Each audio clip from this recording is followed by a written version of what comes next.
अस्सलाम वालेकुम।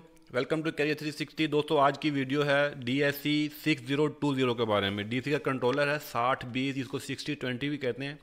ये ATS और AMF कंट्रोलर है, जिसमें आप एक जेनसेट को कंट्रोल कर सकते हैं और साथ साथ आप इसको कमर्शियल पावर को भी कंट्रोल कर सकते हैं। और आपके पास जो ATS फंक्शनैलिटी है, जो दो ब्रेकर या दो मैग्नेट कॉन्टेक्टर हैं, उनको भी आप ऑटोमेटिकली इसी से स्विचिंग करवा सकते हो। तो ये कंप्लीट कंट्रोलर है, जिसमें कंप्लीट जनरेटर के पैरामीटर, इंजन के पैरामीटर और जो आपका कमर्शियल पावर है, जो यूटिलिटी है, उसके पैरामीटर जी आप कंप्लीट मॉनिटरिंग कर सकते हैं। सबसे पहले आप मॉड्यूल कनेक्ट करेंगे कंप्यूटर के साथ। इस वक्त कंप्यूटर के साथ कनेक्ट करने के साथ जो USB केबल है, यहाँ से आप USB कनेक्शन को सिलेक्ट कर सकते हैं। आपके पास ये मल्टीपल ऑप्शंस हैं। TCP IP प्रोटोकॉल है, आप इसको MQTT कनेक्शन के साथ कर सकते हैं और आप इसको PCP CAN से भी कनेक्ट कर सकते हैं। USB कनेक्शन जो है वो आप यूज़ करेंगे, नॉर्मल जो केबल, आम केबल होती है USB वाली, उसी से आप इसने एक साइड जो है वो कंट्रोलर में लगाएंगे, दूसरी साइड जो है वो आप जो कंप्यूटर में USB पोर्ट पे लगाएंगे और फाइल को आप रीड करेंगे यहाँ से सॉफ्टवेयर ओपन करने के बाद। तो फाइल रीडिंग का जो प्रोसेस है,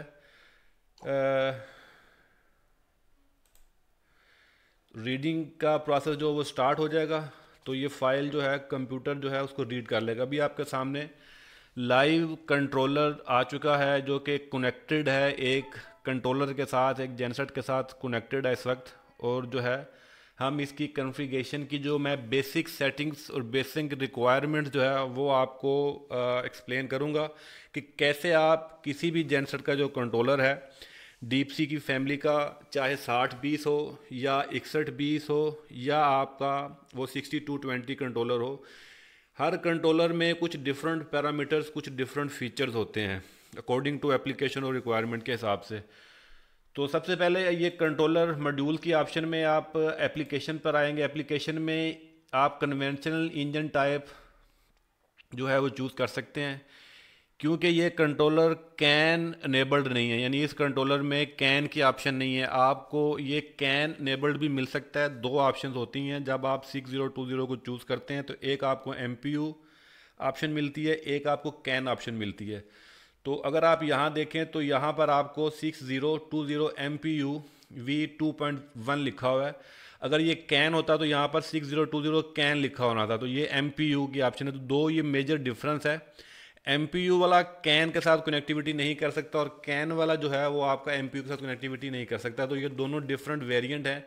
तो जब आप कंट्रोलर का इंतखाब करते हैं तो ये आपको बेहतर पता होना ज़रूरी है। तो कन्वेंशनल इंजन ही आप कनेक्ट करेंगे, आइदर गैस इंजन या डीजल इंजन, दोनों ऑप्शन है। आप गैस इंजन के साथ भी लगा सकते हैं और डीजल इंजन के साथ भी कनेक्ट कर सकते हैं। इनपुट्स जो हैं, आप इसके अंदर आपको एनालॉग इनपुट्स मिलती हैं। एक आपको जो ऑयल प्रेशर की इनपुट मिलेगी, उसके अलावा आप जो है ऑयल प्रेशर के डिफरेंट सेंसर हैं जो इसके अंदर अवेलेबल हैं। डिजिटल इनपुट भी ले सकते हैं और ऑयल प्रेशर सेंसर की इनपुट भी, एनालॉग इनपुट भी यूज़ की जा सकती है। तो राइट नो ये नोट यूज़ है, तो आप सिलेक्शन सेलेक्ट करेंगे। इसका जो सेंसर है उसको आपने जो है वो सिलेक्ट करना है, कौन सा सेंसर आप इस लिस्ट में से आप सेंसर जो है वो यूज़ कर सकते हैं, जिसमें वीडियो 5 बार, 10 बार, डेटकॉन और मर्फी के सेंसर्स हैं। आप इनमें से कोई भी सेंसर जो आपके इंजन के साथ सेंसर है उसको आप इस्तेमाल कर सकते हैं। अगर कोई ऐसा सेंसर जो आपकी इस लिस्ट में नहीं है और आपके इंजन के साथ कोई और सेंसर लगा हुआ है, तो आप उसकी रेजिस्टेंस वैल्यू जो है उसको फाइंड आउट करके full pressure to low pressure, यानी ज़ीरो प्रेशर पे कितना और फुल प्रेशर पे कितना, तो आप सेंसर की कॉन्फ़िगरेशन भी कर सकते हैं। आप इस सेंसर की एडिटिंग भी कर सकते हैं। यहाँ से आप इसकी सेंसर को जो है इस पे आप इसका चार्ट बना सकते हैं, सेंडर कर्व एडिटर कहते हैं। इससे आप इसकी सेटिंग कर सकते हैं अकॉर्डिंग टू रेजिस्टेंस और आपकी PSI के हिसाब से। जो प्रेशर है उसके अकॉर्डिंग रेजिस्टेंस को आप इसको एक कर्व डिज़ाइन करने के बाद आप इसके सेंसर को यूज़ कर सकते हैं। तो मैं यूज़ करता हूँ इसमें वीडियो 10 बार का सेंसर। लो ऑयल प्रेशर शट डाउन आपको अनेबल्ड और डिसेबल्ड की ऑप्शन है। आप चाहें तो इनेबल कर सकते हैं, चाहे तो डिसेबल कर सकते हैं। तो आप अनेबल्ड, कितने ऑयल प्रेशर, कितने PSI या कितने बार के ऊपर आपने जो है आपको शट डाउन चाहिए। तो लेट्स सपोज अगर आपने यहाँ पर 1.12 बार है तो यहाँ पर आपको शट डाउन मिलेगा। सेंसर ओपन सर्किट का मीन्स अगर सेंसर की तार ब्रेक होती है, सेंसर का सर्किट ओपन होता है, तो भी आपको अलार्म मिलेगा यहाँ पर। तो ये अलार्म भी आप इनेबल और डिसेबल कर सकते हैं, अनचेक और चेक किया जा सकता है इसको। उसके बाद सेंसर है आपका जो टेम्परेचर सेंसर है। टेम्परेचर सेंसर में आप इनपुट डिजिटल इनपुट भी यूज़ कर सकते हैं और एनालॉग इनपुट भी यूज़ कर सकते हैं, जो कि ये ऑप्शन है। सेंसर सेलेक्ट करेंगे आप वीडियो 120 पे सेलेक्ट कर सकते हैं, वरना कोई और अगर सेंसर है PT100 है या आपका कोई और सेंसर मर्फी का लगा हुआ डेटकॉन लो हाई है तो वो भी आप यूज़ कर सकते हैं।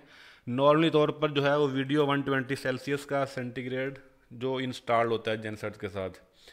इसकी आप हाई कूलेंट टेम्परेचर जो है वो यहाँ से वैल्यू चेंज कर सकते हैं, जिस वैल्यू के ऊपर आपको टेम्परेचर पे शट डाउन चाहिए। नॉर्मली तौर पर हम शट डाउन जो है वो 105 के ऊपर रखते हैं, आप इसको 102 भी रख सकते हैं, ये आपकी अपनी चॉइस है। और सिमिलरली ऑयल प्रेशर सेंसर की तरह आप सेंसर का ओपन सर्किट इसका भी इस्तेमाल कर सकते हैं। जैसे हमने ऑयल प्रेशर में ओपन सर्किट था, तो आपका टेम्परेचर में भी ओपन सर्किट इनेबल्ड और डिसेबल्ड की ऑप्शन, अगर उसकी वायर ब्रेक हो जाती है या वायर टूट जाती है तो भी आपको अलार्म मिल जाएगा। That is called open circuit.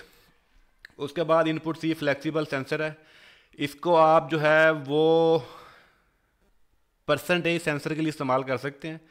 आप यहाँ पर जो है इस्तेमाल कर सकते हैं जो आपका फ्यूल लेवल सेंसर है उसको यूज़ कर सकते हैं। तो फ्यूल लेवल सेंसर की जो भी आपके पास ऑप्शन है वो उनमें से कोई ऑप्शन यूज़ कर सकते हैं। ये आगे उसकी रेजिस्टेंस वैल्यू है, वीडियो ट्यूब टाइप है, 90 to 0 ओहमिक वैल्यू है, यानी 90 पे आपका वो फुल है, 0 पे आपको एम्प्टी है, तो ये परसेंटेज इसके अकॉर्डिंगली वो आपको डिस्प्ले करेगा। तो ये वाली जो इनपुट है, ये वाली इनपुट भी आप यूज़ कर सकते हैं, जिस तरीके से आप यूज़ करना चाहें आप यूज़ कर सकते हैं इसको। तो ये आप अगर आपके पास आप मेजरमेंट लेना चाहते हैं फ्यूल लेवल की परसेंटेज में तो आप इसको यूज़ कर सकते हैं, otherwise you have to set the non option. उसके बाद आती है डिजिटल इनपुट्स। डिजिटल इनपुट्स में ये आपने एनालॉग इनपुट सेट की थी, इस तरीके से आप डिजिटल इनपुट्स को सेट कर सकते हैं। आपका ट्रांसफ़र टू जनरेटर, ये कुछ डिफ़ॉल्ट इनपुट्स हैं, आप इनको चेंज कर सकते हैं अपनी मर्ज़ी के हिसाब से। डिफरेंट इनपुट्स आपको मिलेंगे इसमें। फॉर एग्जांपल आप कौन कौन सी इनपुट सेट कर सकते हैं, अलार्म म्यूट करने की इनपुट है, अलार्म रीसेट करने की इनपुट है, यानी ये इनपुट जब एक्टिवेट होगी यानी हाई होगी किसी भी सिलेक्टर स्विच से आप इसको सेट कर सकते हैं तो आपका अलार्म म्यूट हो जाएगा बगैर पुश बटन दबाए। अलार्म रीसेट कर सकते हैं, अल्टरनेटिव कॉन्फ़िगरेशन जो 50 से 60 हर्ट्ज़ या 110 वोल्ट पे जा सकते हैं आप। उसके बाद ऑटो रिस्टोर इनहेबिट है, अगर ये इनपुट एक्टिव होगी तो ये ऑटोमेटिकली रिस्टोर नहीं करेगा, ठीक है। उसके बाद आपका ऑटो स्टार्ट इनहेबिट है, अगर ये इनपुट एक्टिव होगी तो आपका ऑटो स्टार्ट नहीं चलेगा जनरेटर। इसके बाद एक्चुअली मेन फेल्स है, ये इंडिकेशन है कि मेन फेल हो चुकी है। आपकी कूलेंट टेम्परेचर का सेंसर स्विच है जो डिजिटल इनपुट है, एक्सटर्नल पैनल लॉक इनपुट है, जनरेटर लोड इनहिबिट है, जनरेटर चल जाएगा ऑटोमेटिकली बट लोड पे शिफ्ट नहीं होगा। फिर लैंप टेस्ट है, लो फ्यूल लेवल स्विच है, उसको आप इस्तेमाल कर सकते हैं। अगर लो फ्यूल लेवल की इनपुट हाई होगी आप उसी सेंसर से एक इनपुट ले सकते हैं। ऑयल प्रेशर की डिजिटल इनपुट है, मेंस लोड इनहिबिट है, जैसे जनरेटर लोड इनहिबिट ऐसे मेंस लोड इनहिबिट है। इसका मतलब है कि अगर ये इनपुट एक्टिव होगी तो ये मेंस के ऊपर शिफ्ट नहीं होगा अनटिल अनलेस कि ये इनपुट डीएक्टिवेट ना की जाए। इस तरीके से रिमोट स्टार्ट ऑफ लोड और रिमोट स्टार्ट ऑन लोड दो इनपुट्स आपको मिलती हैं, एक ऑफ लोड इनपुट है एक ऑन लोड इनपुट है। दोनों में फ़र्क ये है कि ऑफ लोड इनपुट अगर आप सेलेक्ट करेंगे तो इसमें जनरेटर स्टार्ट हो जाएगा बट लोड पे शिफ्ट नहीं होगा, जबकि अगर ऑन लोड इनपुट सेलेक्ट करेंगे then generator will start and automatically shift on the load, यानी आपका जो ब्रेकर है जो कॉन्टैक्टर है उसका ATS का वो क्लोज हो जाएगा। सेमुलेट मेन्स अवेलेबल बटन है, आप सेमुलेशन कर सकते हैं मेन्स अवेलेबल की। इसके बाद जो है आपका स्मोक लिमिटिंग है, ये आपका गैस इंजन के साथ होता है। स्मोक लिमिटिंग आपका आपकी इनपुट एक्टिवेट कर सकते हैं। फिर transfer to generator open mains और ट्रांसफ़र टू मेन्स ओपन बस, यानी ये दो इनपुट्स हैं जो आप जनरेटर से मेन्स और मेन से जनरेटर की तरफ आप जा सकते हैं वाया इनपुट, बगैर पुश बटन दबाए आप इनपुट से लोड जनरेटर से मेन्स और मेन से जनरेटर ट्रांसफ़र कर सकते हैं। तो ये तमाम इनपुट्स हैं, इनमें से आप कोई भी इनपुट्स अपनी मर्ज़ी से चूज़ कर सकते हैं। A, B, C और D 4 डिजिटल इनपुट्स मिलती हैं आपको, तो आप ये 4 इनपुट्स अपनी मर्ज़ी से यूज़ कर सकते हैं। फिर डिजिटल आउटपुट्स हैं, इसमें 2 फिक्स आउटपुट हैं जो कि फ्यूल और रिले जो कि आपको 4 और 5 नंबर पे मिलती हैं, जो कि ऑलरेडी लॉग्ड हैं, उनको आप चेंज नहीं कर सकते। इसके अलावा 4 एक्स्ट्रा आउटपुट आपको मिलती हैं जिसमें emergency stop, fail to start, close mains output और ओपन इस पे pre heat during period timer.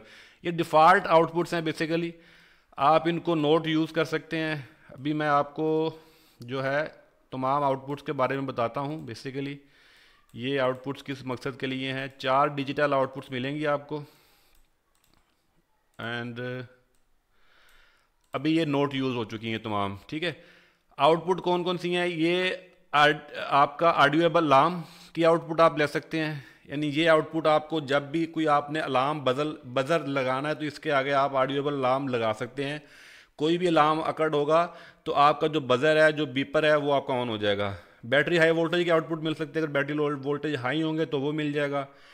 Battery low voltage की आउटपुट है, फिर चार्ज अल्टरनेटर शट डाउन है, उसकी आउटपुट मिल सकती है। क्लोज जनरेटर आउटपुट, यानी ये आपको आउटपुट मिलेगी ब्रेकर क्लोज करने के लिए, जनरेटर का ब्रेकर क्लोज करने के लिए। और क्लोज जन आउटपुट पल्स, दो आउटपुट है, पल्स भी मिल सकती है और कंटिन्यूस आउटपुट भी मिल सकती है। पल्स आपको समटाइम एसी बीच में चाहिए होती है, तो मैग्नेट कॉन्टैक्टर में आपको सिर्फ आउटपुट चाहिए होती है। ऐसे ही क्लोज मेन आउटपुट है, फिर क्लोज मेन आउटपुट पल्स है, और कंबाइन मेन फेलियर है, वो आउटपुट आप ले सकते हैं। कॉमन अलार्म की आउटपुट मिल सकती है, कॉमन इलेक्ट्रिकल ट्रिप की आउटपुट मिल सकती है, जब भी कॉमन इलेक्ट्रिकल ट्रिप होगा उसकी आउटपुट मिलेगी। कॉमन शटडाउन की आउटपुट मिलेगी, कॉमन वार्निंग मिलेगी, एमरजेंसी स्टॉप की आउटपुट मिलेगी। When someone push the emergency button then automatically this output will be activated, that is the emergency stop. Emergency to stop और emergency energize to stop. Energize to stop एक ऐसी output है कि आपको बंद करवाने के लिए फ्यूल सोलेनॉइड को सप्लाई देनी पड़ती है। तो ये आउटपुट जब भी आप जनरेटर को बंद करेंगे, उसका स्टॉप का बटन दबाएंगे, तो ये आउटपुट एक्टिवेट होगी and that will shut down to fuel solenoid, that is called energize to stop. Fail to start की एक आउटपुट मिल सकती है, जनरेटर स्टार्ट नहीं हुआ 3 अटेम्प्ट के बाद, तो ये आउटपुट एक्टिवेट हो जाएगी। Flexible sensor, high shutdown flexible sensor की वार्निंग आपको मिलेंगी, लो वार्निंग पे हाई शटडाउन मिलेगा या वार्निंग मिलेगी। फ्यूल रिले भी इस्तेमाल कर सकते हैं। अगर आपकी ये रिले ख़राब हो चुकी है, आउटपुट 1 अगर ख़राब है या अंदर से आपकी बर्न हो गई है, तो आप एक दूसरी आउटपुट यूज़ कर सकते हैं और फ्यूल की रिले को इस्तेमाल कर सकते हैं एज अ फ्यूल ओपन करने के लिए, फ्यूल सोलेनॉइड को ओपन करने के लिए। जनरेटर अवेलेबल की आउटपुट है, ये आउटपुट तब आपको एक्टिवेट होगी जब आपका जनरेटर स्टार्ट होकर अवेलेबल हो जाएगा। हाई वोल्टेज अलार्म मिलेगा आपको, लो वोल्टेज अलार्म मिलेगा। हाई कूलेंट टेम्परेचर की आउटपुट है, लो फ्यूल लेवल की आउटपुट मिलेगी। अगर आपने इसका सेंसर इस्तेमाल किया हुआ तो आप लो फ्यूल लेवल की आउटपुट लेकर इससे जो पंप है फ्यूल का वो ऑन करवा सकते हैं, जिससे जनरेटर का बेस टैंक जो है वो दोबारा रीफिल हो जाएगा। फिर मेंस क्लोज एक्सिलरी की आपको आउटपुट मिल सकती है। मेंस ओपन जेन सेट आउटपुट है, ओपन जेन आउटपुट पल्स है, वो आप ले सकते हैं। फिर pre heat during pre heat timer है, आपको हीटर के लिए जो आउटपुट्स चाहिए तो आपको ये pre heat until end of cranking तक मिलेगी, pre heat until end of safety timer तक मिलेगी, और pre heat end of warning की जो टाइमर है तब तक मिलेगी। 4 आपको डिफरेंट तरह की प्री हीटर, जो हीटर की जो आउटपुट्स हैं वो आपको डिफरेंट 4 एप्लीकेशंस में मिलती हैं। स्टार्ट ले, waiting for the mains restore, तो ये आपको मल्टीपल डिजिटल आउटपुट्स इसके अंदर मिलती हैं DSC 6020 के अंदर। तो आप अपनी मर्जी की जो भी आउटपुट्स कन्फिगर करना चाहें वो आप कन्फिगर कर सकते हैं। अभी मैंने नोट यूज़ की हुई है, लगा कोई आउटपुट इस वक्त कन्फिगर नहीं है। फॉर एग्जांपल मैं इसके ऊपर जो है वो आउटपुट यूज़ कर लेता हूँ, कॉमन अलार्म और common electrical, common output mains failure, common electrical trip, 2 output use की। इसके बाद आप जो है वो टाइमर्स पर आएंगे। डिफरेंट टाइमर्स है, आपका स्टार्ट ट्रांजिट डिले है, स्टार्ट डिले टाइमिंग है, प्री हीट टाइमर है, cranking, crank reset, smoke limiting, safety on delay और वार्मिंग टाइम। ये टाइमर आप अपनी मर्जी से यूज़ कर सकते हैं, जो भी टाइम आप सेट करना चाहें, cooling time, return delay time, और आपका जो है ट्रांसफ़र डिले। एक जनरेटर से कमर्शियल पावर से जनरेटर का जो डिले होता है that is called transfer delay, वो आप यूज़ कर सकते हैं। ब्रेकर ट्रिप पल्स और क्लोज पल्स की सेटिंग आप कर सकते हैं अपनी मर्जी से, 1.5 सेकंड पे आप रख सकते हैं। अगर आपने ACB यूज़ किए हुए, आपकी क्लोजिंग कोयल को आपने सप्लाई देनी है तो आप पल्स यूज़ करेंगे। पल्स में सिर्फ पल्स मिलेगी आपको 1.5 सेकंड की। उस पल्स की जो ड्यूरेशन है वो आप कम ज़्यादा कर सकते हैं। मैक्सिमम 5 सेकंड की पल्स आप सेट कर सकते हैं और मिनिमम 0.1 सेकंड की पल्स आप सेट कर सकते हैं। तो ये टाइमर आप अपनी मर्जी से इन टाइमर्स को यूज़ कर सकते हैं। फिर जनरेटर्स की बारी आती है। यहाँ पर अगर देखें तो जनरेटर में आप डिफरेंट ऑप्शंस हैं, इन ऑप्शंस को आप इस्तेमाल कर सकते हैं। जनरेटर की ऑप्शन जो है वो आपको मिलेंगी यहाँ पर आपका अल्टरनेटर है, आपका 4 पोल का है। आप यहाँ पर फोल्ड यूज़ कर सकते हैं, कितने पोल आपने यूज़ करने हैं, 2, 4, 5, 6, 8, 10, जितने भी पोल हैं। जैसे पोल बढ़ेंगे RPM जो है वो कम होते जाएंगे, तो स्लो RPM पे जाके पोल आपके कम हो जाएंगे। तो इस तरीके से आपके जो 4 पोल का अल्टरनेटर है जो 1500 RPM के ऊपर होता है। AC सिस्टम पे आप सिंगल फेज और 2 wire system, 3 phase 3 wire system जो कि मीडियम वोल्टेज में होगा, और 3 फेज 4 वायर सिस्टम जो कि आपका लो वोल्टेज में होगा, जो कि स्टार में होगा, वो यूज़ कर सकते हैं। अगर आपने जाना है 3 फेज 3 वायर सिस्टम में, तो आप 3 फेज 3 वायर सिस्टम यूज़ कर सकते हैं। That is called the system. आपकी टपोलॉजीज़ हैं जो आपकी इसी सिस्टम की। तो 3 फेज 4 वायर सिस्टम जो कि स्टार कनेक्टेड है, इस तरीके से आप इसको सेट कर सकते हैं। अंडर ओवर वोल्टेज की सेटिंग कर सकते हैं। अंडर वोल्टेज शट डाउन की वैल्यू आप इनेबल कर सकते हैं। लोडिंग वोल्टेज वो होते हैं जो वोल्टेज आप सेट करेंगे, उस वोल्टेज के बाद आपका ब्रेकर क्लोज कर देगा। अगर लोडिंग वोल्टेज पे नहीं पहुंचेगा आपका अल्टरनेटर, तो ब्रेकर क्लोज नहीं होगा। फॉर एग्जांपल, आपने लोडिंग वोल्टेज 382 सेट किए हैं, तो जब जनरेटर के 382 वोल्ट होंगे तब ही उसका ब्रेकर क्लोज होगा। That is called loading voltage. फिर ओवर वोल्टेज पे आप अलार्म ले सकते हैं, शट डाउन आप ले सकते हैं। इसके बाद फ्रीक्वेंसी है, वो भी सिमिलरली आप इसको ओवर फ्रीक्वेंसी का अलार्म ले सकते हैं। आप नॉमिनल फ्रीक्वेंसी की वैल्यू सेट कर सकते हैं, और लोडिंग फ्रीक्वेंसी की वैल्यू भी आप सेट कर सकते हैं, और अंडर फ्रीक्वेंसी शट डाउन भी आप ले सकते हैं। तो ये आपके पास फ्रीक्वेंसी रिलेज हैं जिस पे आप अपनी प्रोटेक्शन ले सकते हैं। जनरेटर करंट की बात करें तो करंट में सीटी की आपने यहाँ पे रेटिंग डालनी है। अगर आपका जितने केवी का जनरेटर है, आप जितनी सीटीज आपके कनेक्टेड है उसके साथ 800/5 की सीटी है, तो आप यहाँ पर 800 एम्पीयर डालेंगे। फुल लो रेटिंग 722 है जेनसेट की, तो 800/5 की जो सीटी है, 800/5 की सीटी इस्तेमाल हुई हुई है इसके अंदर। ओवर करंट अलार्म में आप इसकी प्रोटेक्शन, डिले, अलार्म, एक्शन पे electrical trip, shut down, warning, तीनों ऑप्शन ले सकते हैं। आप इलेक्ट्रिकल ट्रिप लें, ब्रेकर फौरी तौर पर ट्रिप कर जाएगा, शट डाउन में जनरेटर बंद हो जाएगा आपका। तो यहाँ पर आप डिले भी दे सकते हैं। उसके बाद आते हैं मेंस की सेटिंग के ऊपर। मेंस की सेटिंग के ऊपर आप आएंगे तो मेंस की सेटिंग पे मेंस फेलियर डिटेक्शन आप यहाँ पर अनएबल और डिसेबल कर सकते हैं। यानी आप 60-20 को 60-10 के तौर पे भी इस्तेमाल कर सकते हैं। अगर आप ये डिटेक्शन ख़त्म करेंगे तो फिर जनरेटर आपका रिमोट स्टार्ट के ऊपर स्टार्ट होगा। इस कंडीशन में आपका जनरेटर जब भी मेंस फेल होगी, ऑटोमेटिकली स्टार्ट हो जाएगा जनरेटर। तो ये ऑप्शन आप इसको बाईपास कर सकते हैं, आपके अपनी ऑप्शन है, जिस तरीके से आप चूज़ करना चाहें। मेंस अलार्म में आपको जो अंडर वोल्टेज का अलार्म मिलेगा, और आपको ओवर वोल्टेज का अलार्म और ट्रिप मिलेगा। रिटर्न है, ट्रिप है, अलार्म है आपको। फ्रीक्वेंसी में भी आपको अंडर फ्रीक्वेंसी और ओवर फ्रीक्वेंसी की प्री अलार्म ट्रिपिंग मिलेगी, और आपको रिटर्न के अंदर भी सेटिंग आप कर सकते हैं। जो सेटिंग आप करना चाहेंगे अपनी मतलूबा फ्रीक्वेंसी के ऊपर, वैसे ही आपको मिल जाएगी। इसके बाद इंजन की सेटिंग, इंजन ऑप्शन में आप जाएंगे। इंजन टाइप आपकी कन्वेंशनल इंजन है, डेफिनेटली आपका मैग्नेटिक पिकअप यूनिट जो है अगर आपने यूज़ करना है तो आप फिल करेंगे। फ्लाई व्हील के टीथ जो हैं वो आप यहाँ पर मेंशन करेंगे। राइट फ्लाई व्हील टीथ होंगे तो आपके आरपीएम आपको राइट आरपीएम शो होंगे।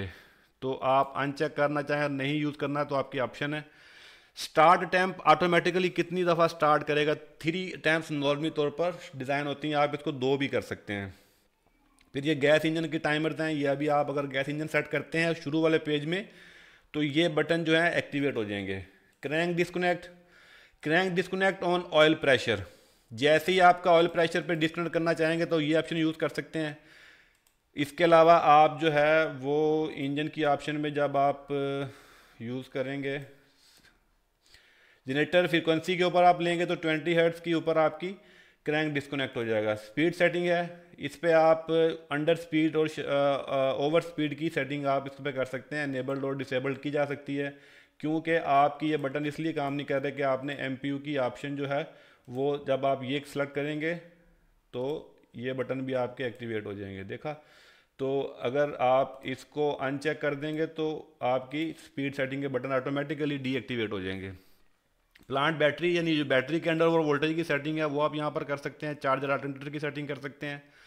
स्टार्ट ऑन लो बैटरी की आप सेटिंग इनेबल डिसेबल कर सकते हैं। तो ये बेसिक सेटिंग थी आपके 6020 कंट्रोलर डीपसी का, जो ATS AMF कंट्रोलर है। AMF फंक्शनैलिटी इसके अंदर बिल्ट इन है। अभी मैं अगर आता हूँ आपका जो कंट्रोलर की बात करें तो मैं स्काडा पे बटन अगर आप क्लिक करेंगे तो आपके पास स्काडा की ऑप्शन आ जाती है। ये नीचे राइट जो आपका लेफ्ट साइड पे जो मेनू नज़र आ रहा है, यहाँ पर आपकी स्काडा की ऑप्शन आपके पास मिलती है। तो यहाँ पर जो है आप ऐसा करेंगे कि जो आपका मिमिक डिस्प्ले पे आप आएंगे, ये कंट्रोलर आपके सामने, ये बटन आप दबा सकते हैं। ये मैनुअल बटन पे चला गया, ये आपका स्टॉप बटन पे है। डिजिटल इनपुट का स्टेटस आपको मिलेगा, और जो है आपको डिजिटल आउटपुट का स्टेटस मिलेगा। इस वक्त क्लोज मेंस आउटपुट क्लोज है, और ऐसे ही आपको मेंस कोई वोल्टेज नहीं है, जनरेटर की फ्रीक्वेंसी वगैरह कुछ नहीं है। अच्छा, अगर मैं इसको जो है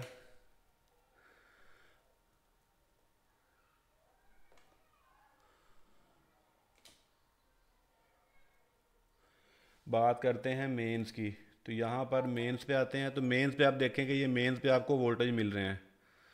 यानी इस वक्त जो है ये मेंस अवेलेबल है, कमर्शियल पावर के ये वोल्टेज आप मिल रहे हैं, और ये फ्रिक्वेंसी आपके सामने है 50.12 हर्ट्ज चल रही है इसके पास फ्रिक्वेंसी, और वोल्टेज जो लाइन वन टू न्यूट्रल 237 के करीब है वोल्टेज, और जो है आपके दूसरे वोल्टेज लाइन टू पर न्यूट्रल आ रहे हैं, और लाइन थ्री और न्यूट्रल के ऊपर भी आपको वोल्टेज मिल रहे हैं। तो आपका जो है ये आपको फेज़ टू फेज़ वोल्टेज यहाँ पर इसलिए नहीं मिल रहे कि क्योंकि ये जो है सिंगल फेज़ को थ्री फेज़ का लूप किया गया हुआ है, इसलिए आपको फेज़ टू फेज़ वोल्टेज नहीं मिल रहा। अगर ये थ्री फेज़ एक्चुअल में थ्री फेज़ इस कंट्रोलर को मिलते तो यहाँ पर आपको 400 वोल्ट यहाँ पर शो हो रहे होने थे। तो इसलिए ये कंफ्यूज ना होइएगा आपको, इसलिए आपको यहाँ पर वोल्टेज नज़र नहीं आ रही, क्योंकि ये सिंगल फेज़ का लूप हुआ हुआ है थ्री फेज़ के लिए कन्वर्ट करने के लिए। तो इस तरीके से अगर आपका जो है मिमिक डिस्प्ले पे मैं जाता हूँ, तो अगर हम इसकी ऑटो ऑप्शन सेलेक्ट करते हैं, अब अगर मेन सेल होगी तो ये इंडिकेशन ऑफ हो जाएगी, जिससे क्या है कि जनरेटर जो है वो आपका स्टार्ट होना चाहिए। अब आप देखेंगे कि ये स्टार डिले एक्टिवेट हो चुका हुआ है, ठीक है, और जो आपके सामने ये स्काडा चल रहा है इसका कंट्रोलर का, और ये प्री हीट टाइमर जो कि चल रहा है, और ये प्री हीट टाइमर के बाद जो है जनरेटर की क्रैंकिंग होगी और वो ये स्टार्टिंग की तरफ जाएगा।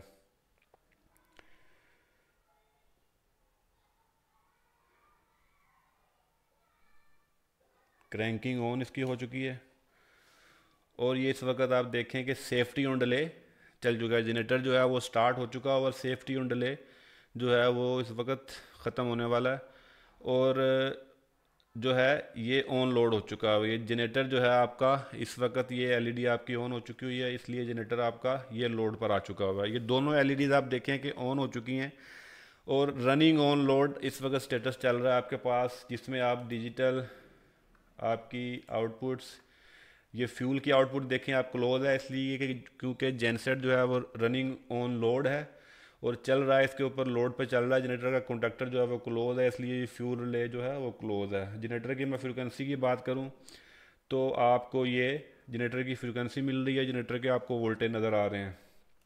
पावर अभी है नहीं, लोड इसके ऊपर है नहीं है, ये इस वक्त लोड नहीं है, ठीक है। तो लोड होता तो यहाँ पे किलोवाट, वीए, वार और पावर फैक्टर भी आपके सामने डिस्प्ले होते हैं। इंजन जो है आप देखें तो ये इसके वोल्टेज हैं 11.5, ठीक है। रनिंग आवर्स इसके आपको नज़र आ रहे हैं।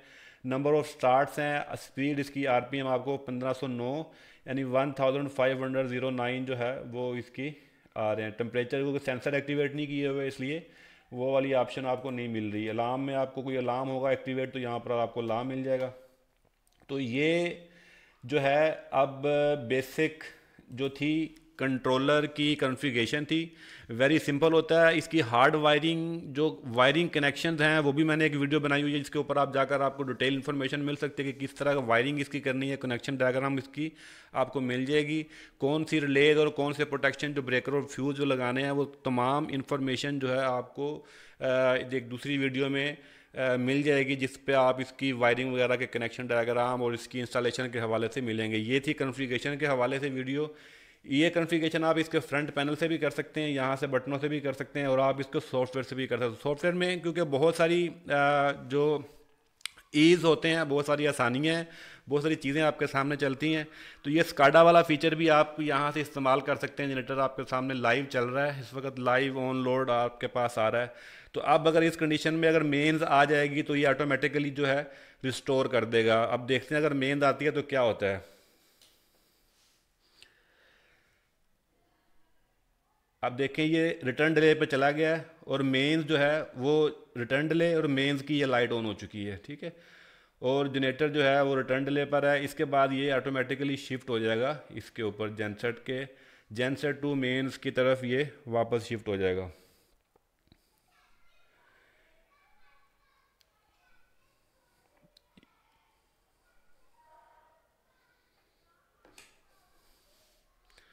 तो ये शिफ्ट हो चुका हुआ जनरेटर आपका, ठीक है। और ये अलार्म एक इंजन आर्ट एट रेस्ट आ चुका हुआ है, अलार्म एट रेस्ट अलार्म है, और मेन ओके लिखा हुआ है और इंजन एट रेस्ट लिखा हुआ आ रहा है आपके साथ।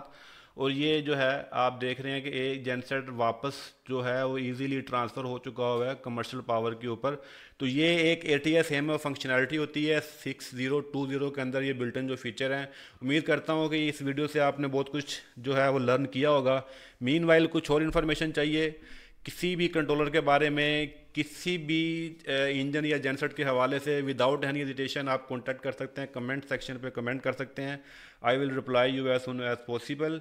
मिलते हैं अगली किसी शानदार वीडियो में, तब तक के लिए अपना ख्याल रखिए। अल्लाह हाफिज़।